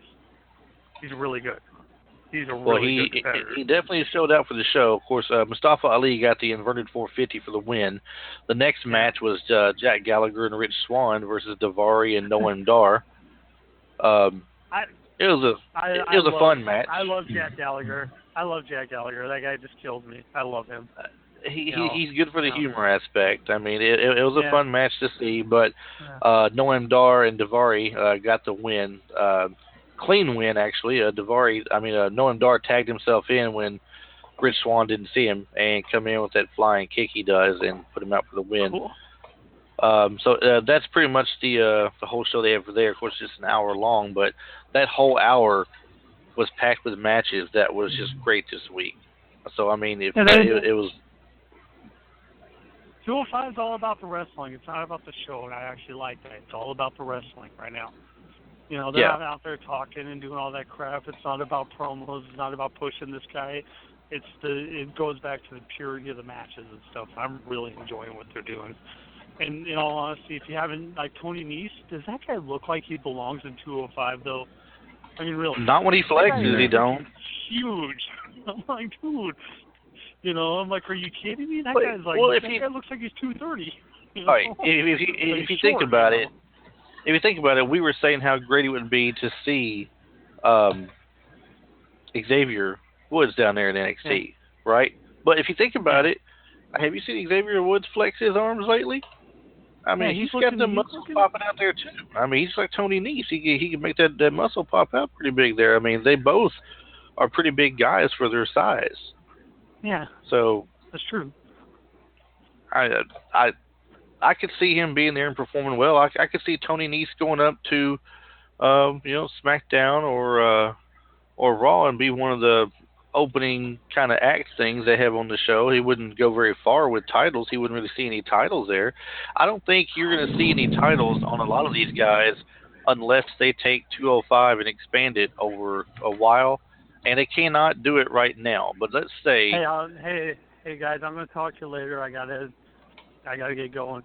All right. All right. Thanks for calling in, Tim. Thanks for calling in. All right. Bye. All right. Bye. And Mike, I don't see him doing it, Mike, unless this show keeps on going the direction it's going, at least with the popularity of it and expanding out. I know you're not a huge fan of it. You said that before with a lot of the guys they have there. At first, I was kind of leaning the same way that you were with it, but the more I see them and the more I get to know the characters they have on the show, you know, what they're running, the more I'm kind of getting into it a little bit here. And the fact that it's just an hour like NXT makes it so easy for them to put on a good show. It really does. Did you see NXT this week, or do you watch NXT at all? I don't get to watch NXT, and I don't get to watch 205 Live. It's not that I don't enjoy the talent that's there. It's that I don't feel that, number one, when they're on when they're on Monday Night Raw, they're not used correctly. They're not allowed to shine, and that bothers me. Because I know there's more in the tank than what we're given. And 205 Live is, I've said it 1,000 times, it's at the wrong time. It needs its own day at the end of the week, away from SmackDown, away from Raw, away from everything else. Because do you know when I watch it? When do you I watch it at the end of the week. I go back and watch it. I didn't see it because I'm in an out-of-town trip this week between Friday and today. I just got home today at 3 o'clock roughly. And I caught up on NXT and 205 Live, the Impact Wrestling and Ring of Honor stuff all in the last few hours before we started the podcast. But normally, starting on Friday, I will start watching those things from there on. I don't watch them earlier in the week when they happen. It's the only way I can enjoy it. It's the only way I can enjoy it. Like you said, it's bad timing. Exactly. It's horrible timing. But now, as far as NXT didn't have a great show this week. I like NXT. They put out a good, strong product. I've always thought Nakamura, I guess Bobby Roode's going to be a great match when they have it. They're going to have a good pay-per-view with NXT TakeOver Orlando. I don't doubt that. That might be the pay-per-view where Asuka loses for the first time again, or I guess loses her title. If they're truly going to move her up like they've been talking about, she would lose to Ember Moon. Last week, Ember Moon put her, what does she call it? It's that stunner off the top rope. I have no idea. I haven't seen NXT in forever. Man, I forget what she calls it, but she looked like she legit hurt the girl in the ring that she was doing it to. She was slow getting up. They came up there and checked on her in the ring. Her friend on that who's partnered with her outside the ring, she looked legitimately scared about it. It was either where she almost got hurt or it was a really good act, one of the two. I don't know which, but like maybe trying to make Ember Moon look more stronger than what she would be going up against Asuka, because it's hard to make these women there look stronger than Asuka as powerful as she's been. But these two guys come out. They start to show these Ely brothers. The Ely brother. I never heard of them before. It's new to me. I don't watch NXT a lot. I will skim over it and usually watch the highlights of what happened. Unless it's got something big coming up that I'm interested in, and then I'll watch it. Like if Bobby Roode's going to be on, Nakamura's going to be on, someone that I like, like that. I'm not a real big Ty Dillinger fan. I'm not a No Way Right. Jose fan. I could care less about Cassius Ohno, to be honest with you. But these guys were on there today. But Cassius Ohno took on Bobby Roode, so I watched that match because it's Bobby Roode, and that wasn't a bad match. But I'm just not big on Cassius Ohno. He don't do anything for me. I don't want to see him out there wrestling against Bobby Roode. I'd rather see Nakamura or someone like that against Bobby Roode. It's more entertaining at that point. And Ty Dillinger, I don't get the fascination with him that some people have. I don't. That's the guy that's the 10-10-10 or whatever. Yes. Yeah, the 10 for 10. He's like he does about as much for me as Sami Zayn. I would rather watch Sami Zayn than I would watch Dillinger. And I don't have a lot against Sami Zayn. I really don't. I want to like Sami Zayn. I do. I think he can put on some good matches, but I mean, they got to find somebody good to pair him up against. They got to start putting him against the Samoa Joes and the Braun Strowmans. Well, Get him somebody that's the same size. I'm with you. I want to like Sami Zayn, but at the same time, I look at him and say, "Yeah, I hate that guy." Then they make it hard for you to like him. Yeah, They really do. They really, really do. Oh, and to bring this up, I forgot to mention this a moment ago, the Alberto El Patron match when he showed up and beat Bobby Lashley for the belt. Do you know who was backstage back there with him? His pasty girlfriend?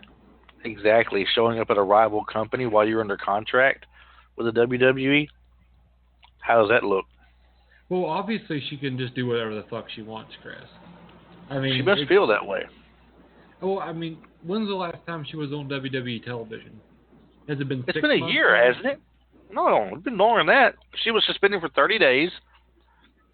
Then she was suspended again for the wellness product again, wasn't it?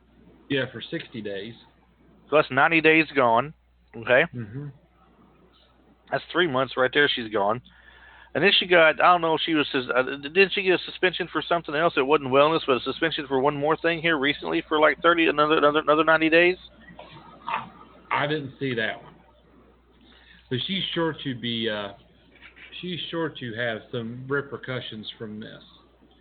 And I think she's the one that leaked it. I think she's the one that put it out. And if she didn't leak it, she didn't make it hard for it to be found. I wonder if I can find out real quick when the last time it was she had been on there. I thought it was something like 6 months. It may have been 6 months, Mike. I know I'm only counting 6 months for sure in my head right now. I thought she had something else that happened that got her off TV again, but I just can't swear to it. And you got to wonder, has she just killed her wrestling career in the United States? No, not her career in the United States. She's probably wrecked her WWE career right now. I don't think she's wrecked her career in general because I think somebody like a Ring of Honor or an Impact, I think more Impact, especially with Alberto Del Rio or El Patron, whatever you want to call him, him being there, he's got pulled to get her in. And plus, I think if they wanted to add more people to their women's division, they would add her in there, even with those pictures. I mean, look, they had Velvet Sky there for a while. Yeah. And, you see Velvet Sky's made movies, actual professional movies, I believe it is. Mm-hmm. So, I mean, if they'll have her in doing that, why wouldn't they have Paige with leaked pictures? Like you said earlier, it's not her that's going to suffer for this. It depends. It depends on if it ever comes out that she was the one that actually leaked them. Because she's such a loose cannon, Chris. She can't follow the rules. She can't. For some reason, it seems like she feels that the rules do not apply to her. And that isn't something that any company really wants to take on. That from a business aspect, it's bad. Do you think somewhere right now Xavier Woods is sitting back just wanting to choke the life out of her right now, probably? Oh, yeah. Based on what's coming out right now? Oh yeah. Hopefully this does not end his marriage, because that would be unfortunate, especially if this was something that did happen before he was married, which it looks like it is. And If it it is would though, it's still not easy for his wife to look at. exactly, I mean, let's exactly. face And it. I'm Let's not sure, and I'm sure that he probably didn't, offer the information of, hey, by the way, back 2 years before I met you or whatever it was, me and Brad Maddox had a three-way with Paige, and he right. filmed it. That's He's not probably going not to come and something. say stuff like that. Right. That's just Yeah. not going to happen. It's just like if the shoe was on the other foot and his wife was in wrestling just like he was, and suddenly it came up that a video got released and she was in there with a couple of guys who were in the locker room right now wrestling with him each week, but it was before they got married, and that never got Hmm. brought up between guys, and suddenly he's seeing that. What kind of animosity would that cause in the locker room at that point between all Exactly. of them? Now the thing is, with her at home, I'm assuming she's not in wrestling. I don't know who he's married to, but I don't know. I just know that when, it was announced, this past year or something like that.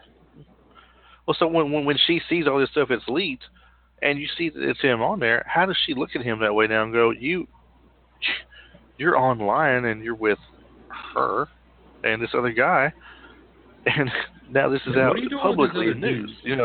Why is What's he this doing coming with up this this other way? dude? What's happening with this? It'll be hard for her to look at him, the same way, at least for a while. They may get through it because it's old news before they were together, probably or hopefully. But if not, it'd be hard for them to get by. I couldn't imagine, Chris. My thoughts and prayers are with Mr. Xavier Woods. Man, I'm sure he that's thought it was a good idea at the time. I'm sure he did at the time. How A lot of things sound good at the time. I'm sorry though, but really, honestly, Chris, how does it sound good when Brad Maddox says, "Hey, would you like to come pork my girlfriend while I'm standing there naked and also filming you while what happens?" Look at it I mean, now. Look at this as well. You've seen constant videos on YouTube where people did shoot interviews back in the territory days. There were drugs that was rampant, drinking was rampant back in the days. It was going on a lot. You can't you can't tell me that today, even though there is a wellness policy, there aren't some things they can't get by with, and that maybe they just weren't drunk and wasted and thought it was funny at the time to do something like this, or they were, or maybe they were on something that's not tested for. Like they may not test for everything. I don't know what kind of a drug panel they do. When they test their people. I'm sure it's very comprehensive in that line of work. But you've got to I think would that hope so. I could maybe see it if this was like a one-off, if this was like it, and this was the only incident of a video of Paige and somebody being around. But no. It's obvious that she, is like the Beach Boys. She gets around, Yeah. So. It's hard to tell what else is floating around out there.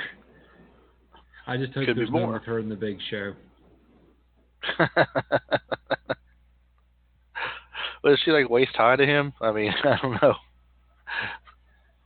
I don't think we're gonna see I'm that. sure. I think we're hope okay not. there. I hope not. I have avoided pretty much all of the video clips that are out there now because honestly, Paige just isn't my cup of tea, and I don't want to give her any more reason to be relevant. You don't Because give her she's the not attention. relevant anymore. Yeah, exactly. And everything that I've talked about this evening is stuff that I've heard from other people. Because when they share the clips or the links, and there's like 10,000, you can't turn a Facebook wrestling page on anymore without seeing a link to the Page sex tapes. And Right. I just keep on going because it's, to me, it ain't worth my time. It's not worth the bandwidth. Right. Yeah. I didn't care. I mean, when I saw it, I thought, oh, that's gonna be huge. That's gonna be talked about by everybody probably. And Oh I got to yeah. think to myself, I was like, you know what? I was like, we're gonna bring it up because you have to. We're going to bring it up on Right. the podcast because it has to be done. And I told Ray, because originally, like I said, Ray is one that sent me the story. He said, I want to bring this up. And he told me, he said, now do me a favor. He said, don't research it. I want your surprise on the show to be legit. I said, well, I don't have time to research. I was gone this weekend for a family reunion out of town. We drove about 9 or 10 hours Friday just to get there to visit with my wife's family for a little bit that afternoon.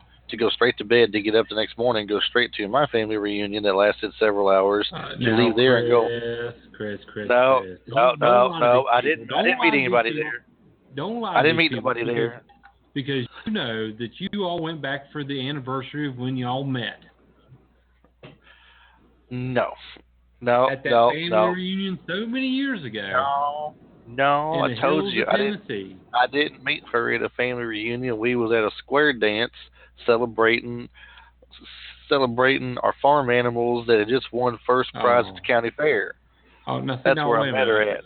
Oh, I thought it was either a family reunion or your grandma's Christmas.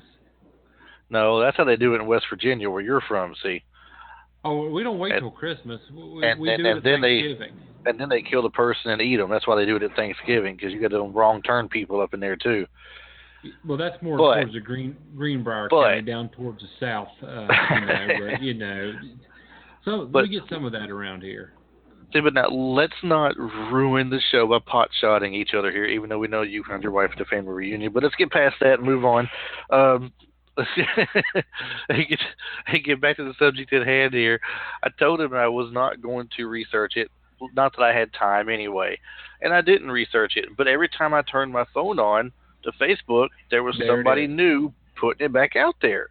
Mm-hmm. So I'm like, man, I can't get away from this week. And then, of course, there's the thing about that he sent me about Alexa Bliss was just a one-time thing. He's the only person that sent it to me. That's not floating around out there as much as the Page thing was. And I think it's probably because most people know which one was legit and which one wasn't. So they didn't want to take the one that wasn't legit and put it out there when it wasn't worth talking about at that point.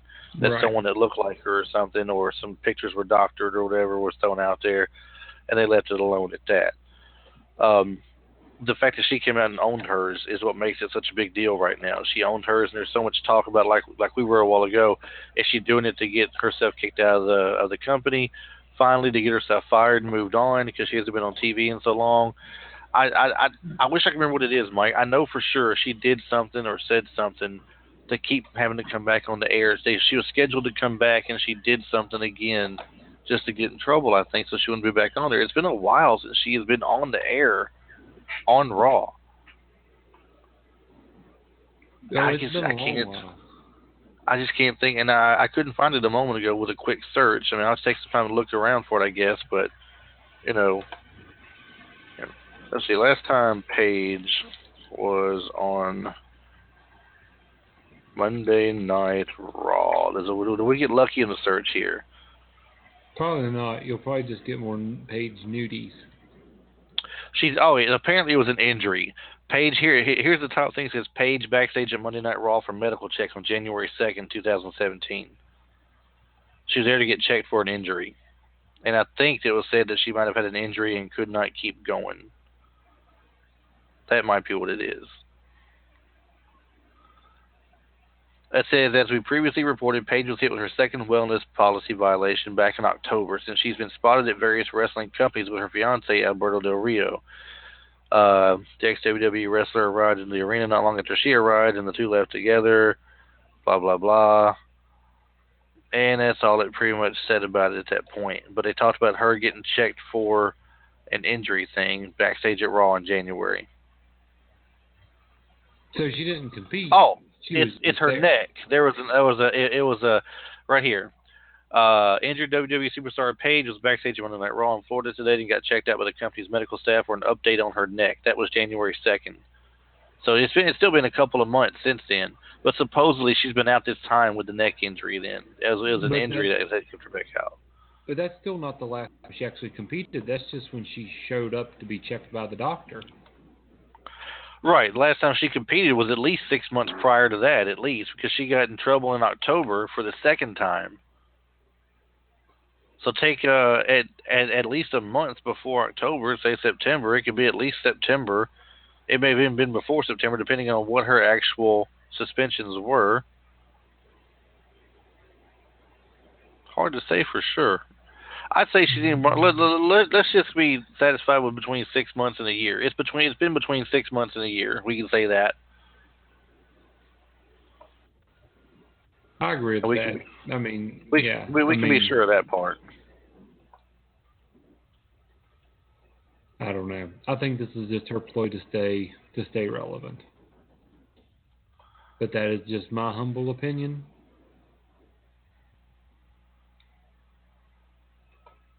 Well, in October, also it says October 2016 suspended for 60 days, and that was in October. Then November, December, come back in January. There she is, right there, getting checked up when she comes back in January. Then they're talking about a neck injury at that point in January. I don't know.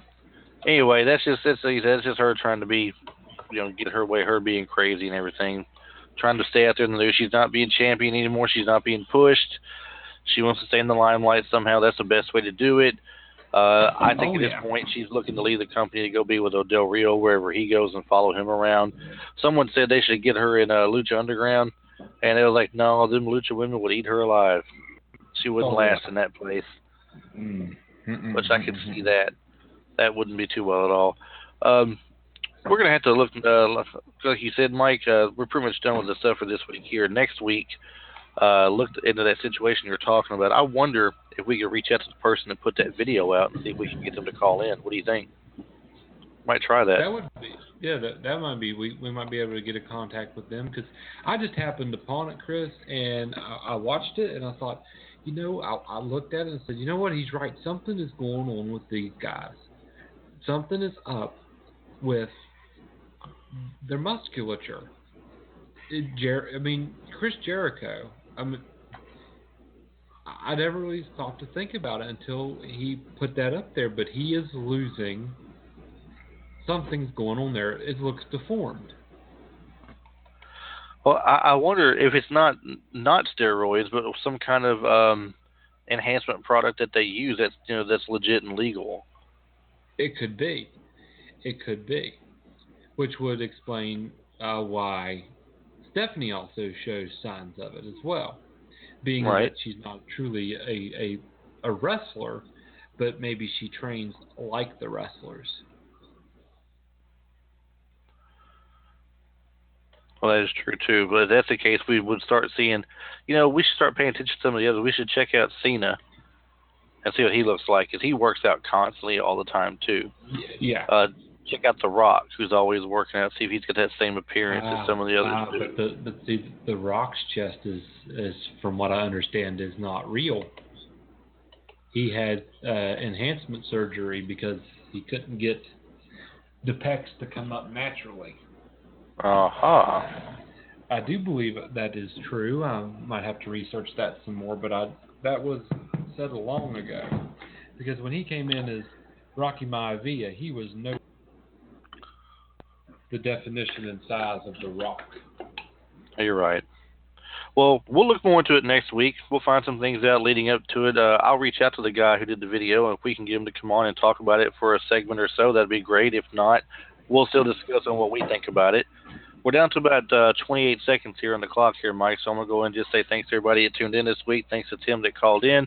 Next week, we'll have Ray back with us on the here, and tomorrow night, we have an interview that Ray is conducting himself with a indie star called Zach Monstar. So if you want to hear some of that, tune in for that tomorrow night, 11 p.m. Central. That's midnight Eastern time. Till next week, Mike, hope you have a great week. We'll talk to you more then. And everybody's listening. Thanks a lot. Good night. Good night.